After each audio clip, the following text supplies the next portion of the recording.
In covertly recorded off-air transmissions from the Bush-Clinton presidential election campaign in the 1990s, we can see that Bill Clinton was nothing more than a puppet to the puppet masters which placed him in the White House.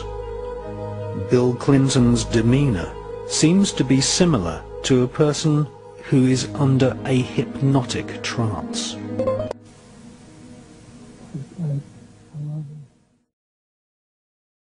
Because, you know, I'm not fucking hiding. I'm not hiding from nobody. I'm not trying to create problems in my life either, but I'm not trying to hide. So fuck. This video has just gone off the banana scale. It's been filming for 15 minutes, and mind control video turned into my experience with Scientology. But it's all interconnected, so I'll keep going.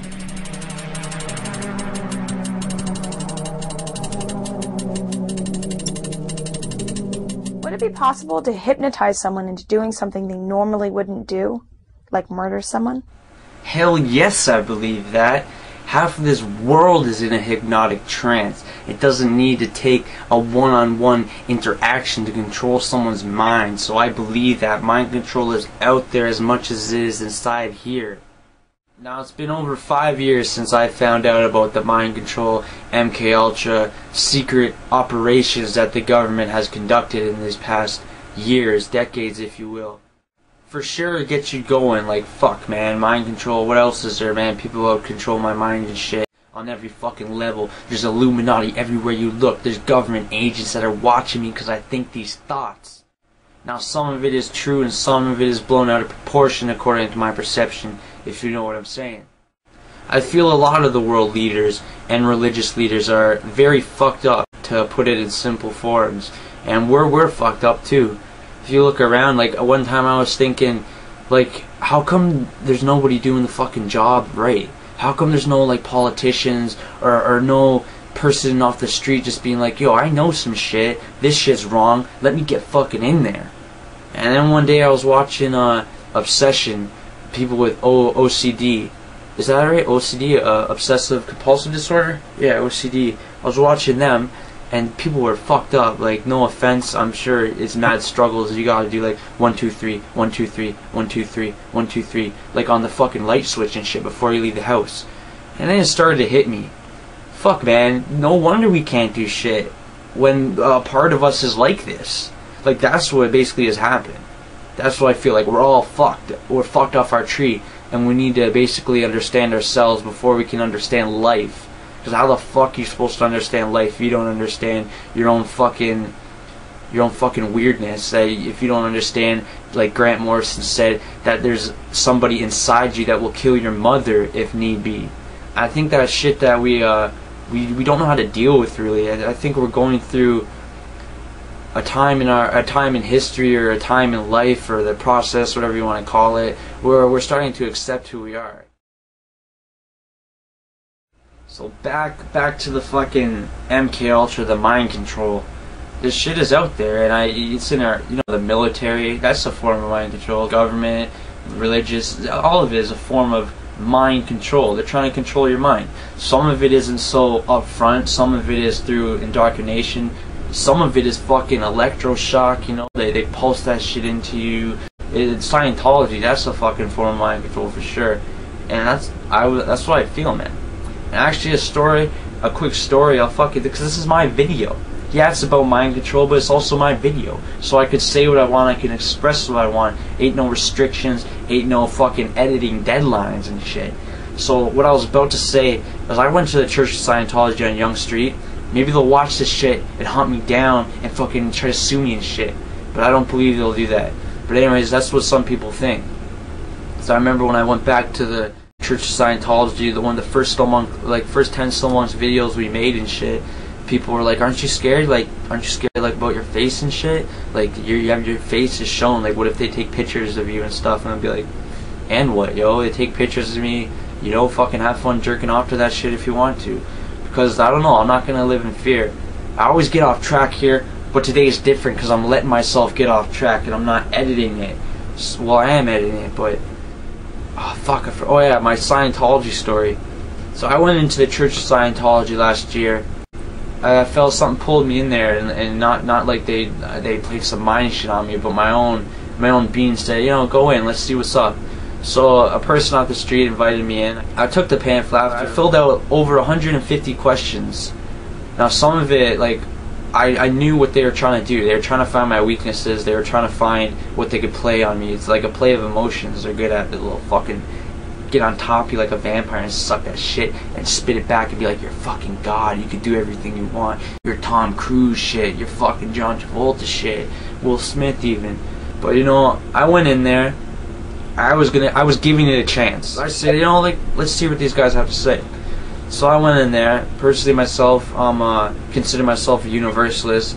I'm a minister of a church of the Universe, ordained minister, Reverend Brother Justin Bean. How you doing? And I feel, yeah, I went in there, gave it a chance, filled out all the fucking questions, 150, over 150. They were very personal, almost like there was no boundaries. Sometimes in this situation, does it make you feel like this? And like, I was very aware that these guys, like, you know, I'm not saying in the Toronto Scientology church that they're out for people to basically manipulate and control.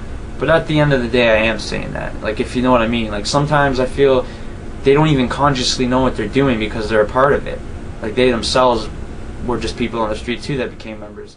After I was done basically filling out the pamphlet, I went down, I sat on the couch, and a brother came up to me, you know, he's like happy, you know, smiling, and energy's up and shit. He's like, hey, how you doing, man? You sit here, watch some programs, and there was a TV there, a nice flat screen with the chairs and shit. L. Ron Hubbard books everywhere and stuff. And he was like, do you know a little about, Scientology? And I was like, yeah, I know about L. Ron Hubbard. I'm aware of his writings and stuff. I read one book personally, The Bridge of Brigages, I think it was, if I'm not mistaken. Brother Michael from the Church of the Universe, Baldazaro, Brother Michael Baldazaro, he gave me that book to actually read. He lent it to the G13 mission, and we were reading that. And that is it's a good written book. Like, I'm not hating on L. Ron Hubbard's rating and necessarily.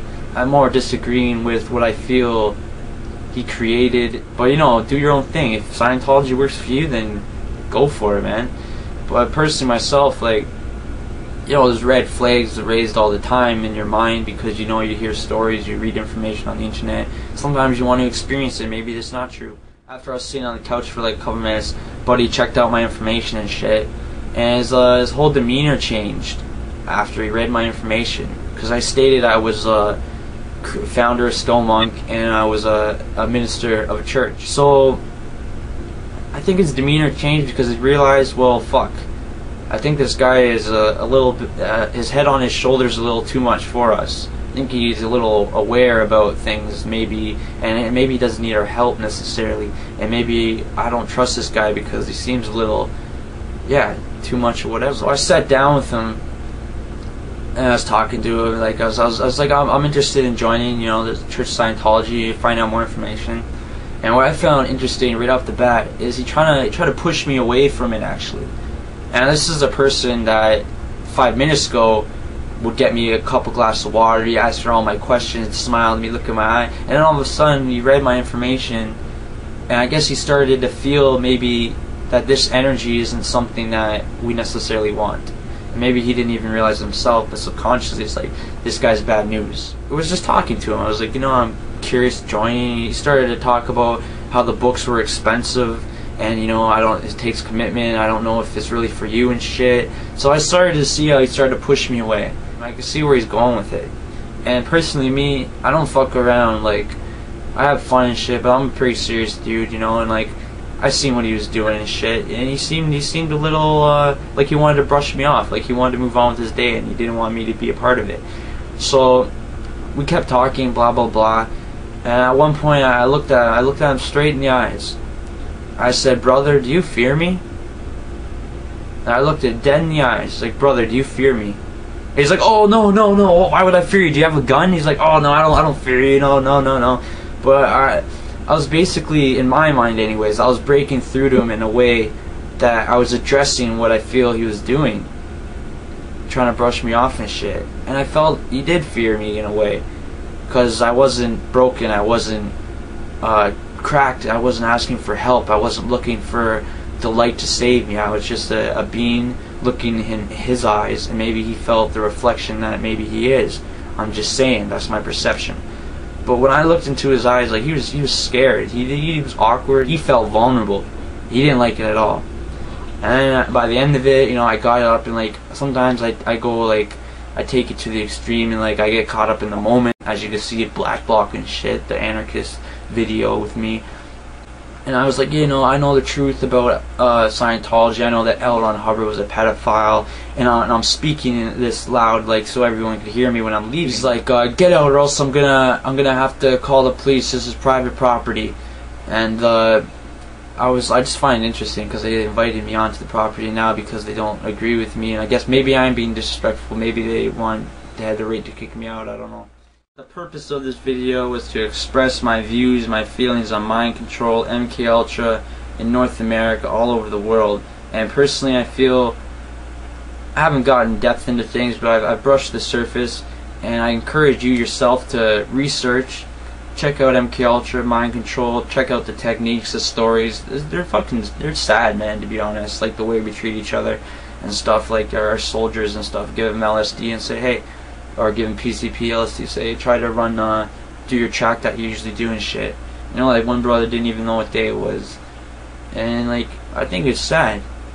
You know, if you look at it on a scale of, we mess around with mice and shit in a laboratory, like, what makes you think we won't do that to each other? It's just a reflection, you know, and, like, the human race is fucking grimy. Like, look at Nazi Germany and shit, the fucking Holocaust. Some motherfuckers deny the Holocaust. What was it, 1 million or 6 million Jewish people were put into the ovens and shit? Like the indigenous Holocaust, I think it is, like the Canadian Holocaust, where we killed mad native children and shit, going into Catholic schools, man. There's a lot of fucked up shit. Like, killing is just a part of our life. You kill flies, maybe. You kill like a fucking mouse in your house. We kill everything. Look what we're eating. I had a fucking Angus burger last night. Mad cow and then shit.